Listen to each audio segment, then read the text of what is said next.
Bom dia a todos, mais uma história, mais um vídeo aqui no canal Histórias e Fatos que a Vida Conta. Como vocês estão vendo, estou caminhando em uma estrada rural, mais ou menos rural, né, pessoal? Vocês estão vendo aí uma imensa plantação de eucalipto. E isso aqui antigamente era uma fazenda, teve uma fazenda de café que a gente vai passar próximo a ela, hoje é o escritório da empresa.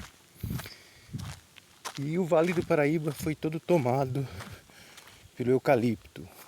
A plantação de eucalipto começou no Brasil com incentivo fiscal em 1965 e já em 1968 ela começou aí a todo vapor. Bem naquela época não existia a tecnologia que existe hoje, então a plantação de eucalipto gerou muito emprego a princípio, né? Tudo se cortava no motosserra, no machado, primeiro no machado e depois no motosserra.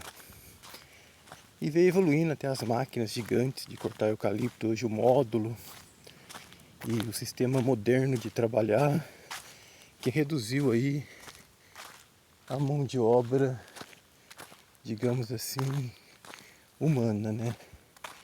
E a gente vai mostrando aí para vocês verem a quantidade de árvores, de coisas aqui, em meio a essa produção de eucalipto que traz o passado à tona, né? Aquele tempo antigo, onde aqui era só fazenda. A gente vê algumas árvores, algumas vegetações diferentes entre os pés de eucalipto, porque é necessário, por lei, essa preservação. Porém, como eu disse, o eucalipto ele trouxe, a princípio, no começo, foi um choque, né? Um choque, uma disputa de terra, onde essas empresas, assim, claro, não houve arma, não houve briga, mas essas empresas, quando chegaram aqui, elas, no Vale do Paraíba, elas foram alugando e comprando todas as propriedades possíveis, né? E hoje existem leis, acho que no estado de São Paulo, em vários estados do Brasil, uma quantidade de fazenda que uma empresa pode ter. Aí você vê, bonito, né? Só que isso daqui foi um símbolo do desenvolvimento, né? Se usava papel para tudo, papel para livros, papel para as notas fiscais, que eram grandes, imensas, papel para os processos, papel para tudo que fosse fazer, era o papel. E com o tempo foi substituído tudo isso, né? A tecnologia chegou, hoje é e-mail, e o papel foi sumindo, né? Pouco se escreve, pouco também se compra livros, é tudo digital, né? Daí houve uma diminuição do emprego nesse setor. Chegou essas máquinas, como eu falei no começo do vídeo, os módulos que cortam eucalipto, substituem muitos homens ao mesmo tempo. A indústria de papel é muito moderna, porque para se sustentar ela tem que se modernizar, né?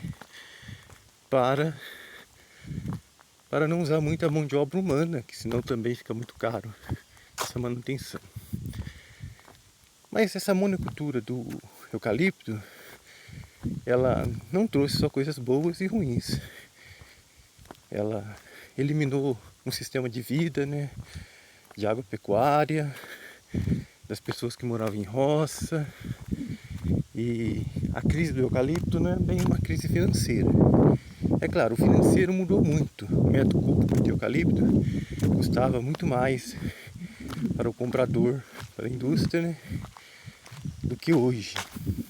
Então os fazendeiros já não alugam muitas terras para esse eucalipto, para a plantação de eucalipto, e nem as empresas interessam, né? Elas mantêm aquilo que tem.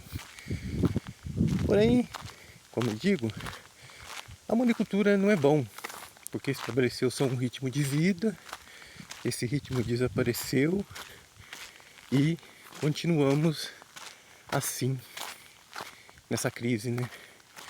Essa cidade aqui, Caçapava, como a cidade de Queluz, a cidade de Cruzeiro, todas as cidades que tinham plantação de eucalipto, gerou muito emprego na época, do machado e do motosserra.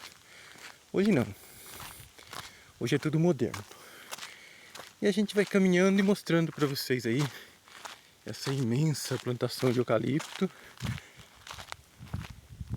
E eucalipto também, pessoal, cientificamente é provado que ele precisa de muita água para produzir. Ele eliminou muita água, muitos lençóis freáticos por aí afora, causando a escassez de água.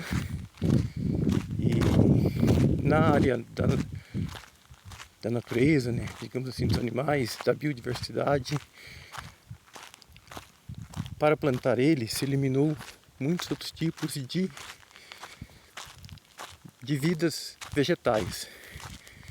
Esses vegetais, essas plantas, eram alimentos de pássaros e animais silvestres. Com isso, essas populações também sofreram sua diminuição. Antigamente também não havia estudo, não é culpando ninguém, se usava muito o agrotóxico, tudo era uma novidade, né?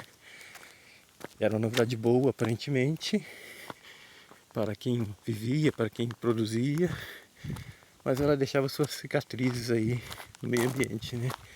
Causando aí poluição, morte também de animais. Vamos dizer assim que era assim tudo acidentalmente. Porém, né, hoje já é tudo mais controlado, tudo mais estudado. Mas é isso daí, pessoal. Eu vou fazer mais uma curvinha aqui e mostrar para vocês a imensidão dessa plantação, que pertence a uma indústria aqui do município de Jacareí, mas eu estou aqui no município de Caçapava. E o Vale do Paraíba todo quase é assim, pessoal. Onde havia fazendas que circulavam cavaleiros, leiteiros, vacas leiteiras, havia pessoas trabalhando, porque depois que o café foi embora, o Vale do Paraíba era considerado uma bacia leiteira de São Paulo e do país. Hoje não é mais, com toda certeza, né? E vou só, para fechar o vídeo, mostrar isso para vocês. Essas terras, essa monocultura está tudo na mão de uma pessoa só, de alguns grupos de pessoas, de indústrias, e é a concentração do dinheiro num tipo de coisa só, né? Mais ou menos como foi o café nos anos dele aí no Brasil, no Vale do Paraíba. Mostrando para vocês. É muito bonito, sim. Mas ele tem esse lado aí bem crucial na história, né?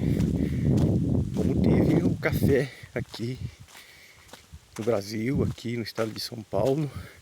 O café que para poucos sabem, desde a época do presidente Rodrigues Alves, ele já vinha pagando, segundo os historiadores, lá em 1900 e bolinha, pagando para os produtores de café, produtores de café aí, né, as sacas, e ele queimava, destruía, para que eles não falissem, né? Porque era tipo um favor político naquela época, né? Ele estava pagando o apoio que ele teve da oligarquia cafeeira de São Paulo.